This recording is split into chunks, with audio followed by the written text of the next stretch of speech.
welcome to What's That All About? So I feel like I need to caution that I could turn pink at any time. My computer is a finicky little bitch and I don't have any apparent control over it. So I'm not sure if it's going to happen. I hope it doesn't. I tried to delete a bunch of stuff, so I'm hoping that it was just a little overloaded. So today I wanted to discuss something with you that is probably going to be a little controversial because for me, the last time I was in Disney, why did I quote it? Was like, oh gosh, I think I was 12, and my brother, and I went with my mom, my grandmother, my grandfather, and my brother and I were signed up for a class to take an art class. I hate school. I've always hated school. Always loved the social aspect of it, but hated sitting in a classroom. It was like, the bane of my existence, right? But my brother is an artist. So he was like number one in the class and, teacher's pet. And I'm sitting in the back just brooding. And thankfully, I befriended a very cool girl that was in my kind of mindset. So the two of us sort of chummed around and just, made fun of our circumstances. But anyway, back then, I thought Disney was wonderful, not what the whole conglomerate it is today, which is just, you'd have to like mortgage your house to take your family on a trip, it seems like. But anyway, there is some scary, sketchy shit that has been hidden that pertains to Disney World and Disneyland. I want to share it with you because it's just something that didn't make the pamphlet, I'm sure. All right? It is definitely not the happiest place on earth. Okay? In my digging, I came up with, first of all, I had never heard of, and I'm not sure if you have, but River Country. It sounds like something I probably should remember, but I don't. Anyway, it was Disney's first water park, okay? And it was shut down permanently in 2001. But before that happened, a lot of other bad shit happened, okay? Now, while Disney claims it was the lack of foot traffic that was the reason behind it, that I am calling bullshit on. Now, let me tell you why. River Country opened in June of 1976. And in the 70s and 80s, Disney was trying to focus more on family recreation. So with the opening of this park, you could, you could canoe, you could fish, you could camp, you could sail. They had little boat cruises, right? And all these, and the slides and all this good stuff, right? Great. Well, not so great, okay? This, in 1980, a young boy, 11 years old, from New York, died in the park after contracting oh my God, it's so disgusting, a brain-eating, it's a flesh-eating disease. And he had gotten it because the amoebas they went up his nose, ate his brain, and went into his nervous system. That was gross. I'm sorry, I put my hands on my nose. That was really gross. But I guess these amoebas are found in very hot, like the hot Florida freshwater, my ass, first of all. But that's what they claim, that this can be found in fresh water. If it gets too warm, these can they kind of spread in those conditions. Okay, so that poor boy, my gosh, I can't even imagine. But that flesh-eating disease, that is almost always fatal, no matter what. And of course, Disney was kind of absolved of the whole situation, as big corporations are. They have lawyers that can make everything go poof. So, in 1982, another one.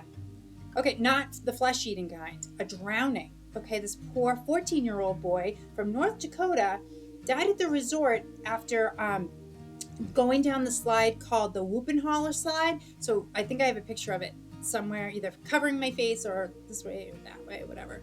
But the parents sued because they said there was no signs posted anywhere to warn of how deep the water was when these people, were coming in it like coming in hot, probably at pretty fast, clips. Now, a lifeguard, thank God, came forward and said, actually, we save dozens of people daily after they come shooting into the water, because apparently, like I said, no signs of warning of any kind. So if you're not a great swimmer, even if you're maybe not, like, you go to water parks even if you can't swim, because usually you can either get to a shallow part quickly, or I don't know, it isn't that deep. Anyhow, honest to God, it makes me sick, but there was a lawsuit, obviously, and because this lifeguard came forward, Disney did settle for $375,000, which I think is fucking pathetic. Okay, a human life, this little boy taking I mean, my God, I can't even imagine. But $375,000 in a multi-billion-dollar corporation. In 1989, there was yet another drowning. This time, a 13-year-old boy from Florida. So when they tell people that it's because of lack of foot traffic, that's why I call bullshit. Because the rumor is it's because of these deaths, especially the first one I told you about, the nose and the nervous system. So I'm sorry, but that's some creepy stuff, okay?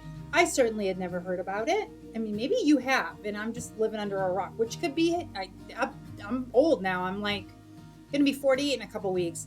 I was 12 when I was there. Yeah, like a lot's changed. Maybe it used to be this and now it's better. I don't know. Tell me. I have no idea. Now, I don't know if you're familiar with this. This is something from Disneyland, okay?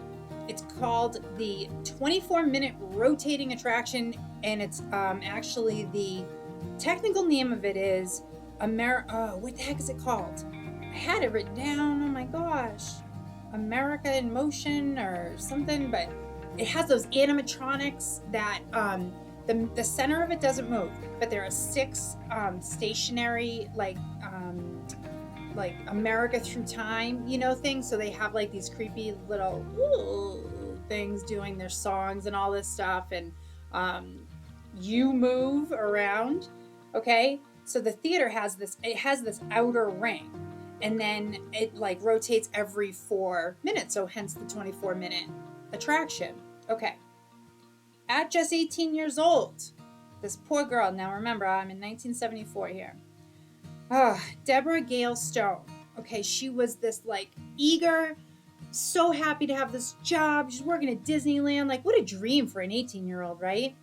So she is the hostess for this attraction, which is like means she greets people, she says goodbye to people, if they have questions, whatever, she's there to help.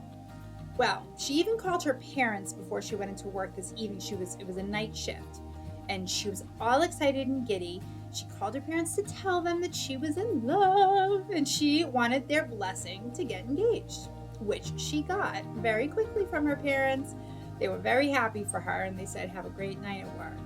Yeah, that was not to be. Poor Deborah. Okay, she didn't have a chance to get engaged. She didn't have a chance to do anything.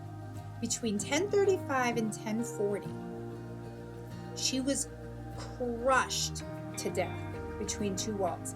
A narrow channel between stationary walls and a rotating wall was open, and Deborah either fell backwards, or tried to jump from one stage to the other, and then it began to move. Now, one audience member reported hearing a blood-curdling scream, and she reported it to a park official. The rest of the audience thought it was part of the show. First of all, what in America's history? Well, actually, that's a stupid question. There's a lot of things in American history that would probably make us scream, but not that blood-curdling, like, I'm in pain, I'm dying, like, help me scream. They're different. You know what I mean? They're different. If you've ever heard one, you'd know. So anyway, by the time they got to her, she was already dead from her injuries. 18 years old. She was just about to get engaged, her whole life in front of her. Have you heard about that? I never heard about that. And yeah, God bless Disneyland. Do you know that they only shut down for 3 goddamn days? 3 days. Body wasn't even, I just, there's so much that's horrifying about that. But anyway, the last one I'm telling you, I cannot believe this is true. I never, ever have heard this. But you know what? A lot of people probably have. I'm just kind of late to the game. Did you know? In 1940 and until his death in 1966, Walt Disney was a snitch for the FBI. Informant, spy, whatever. I call it a snitch. And snitches get stitches. I have no idea how I missed this in other ways. I just have no idea how I never heard about this. But anyway, he actively supplied intel to the FBI about his own workers. Where's the loyalty? Jesus. And wrecked the movement orchestrated by Disney's labor unions by labeling them as communist agitators. Yeah. And during this time, think about the era, okay? It's like McCarthyism, communism, like it was such a big deal, at this time. So saying something like that, my God, you're damning these people to what kind of future? I have no idea. But he even you'll love this, he even let J. Edgar Hoover, that guy, pick projects for Disney, have input on projects for Disney so that they could control what was coming out of Disney. If that's not the weirdest thing, or I don't know, that disturbs me, because what does that mean? I can't even imagine, right? Now, Disney's intel was so valuable to the FBI that he was made in 1954 get this name, Special Agent in Charge Contact. What in good crap does that mean? I have no idea. But basically, he handled resources for the FBI, and he also handled all PR, like public relations crap that came along. So he basically he was like at the helm, like the king. He was literally like an emperor, Friggin' A. And, the volatile politics of the time really kept him in a very valuable spot to the FBI, with all that control. But anyway, I had never heard it. Maybe you have. And if you have, shit, what do you think? I just think a lot of this stuff is stuff that people should know about. Deaths. Come on. Anyway, I really appreciate you watching and stopping by. And I hope you're staying happy and healthy. And stay weird. And take care. Okay? And I will see you next time. Bye.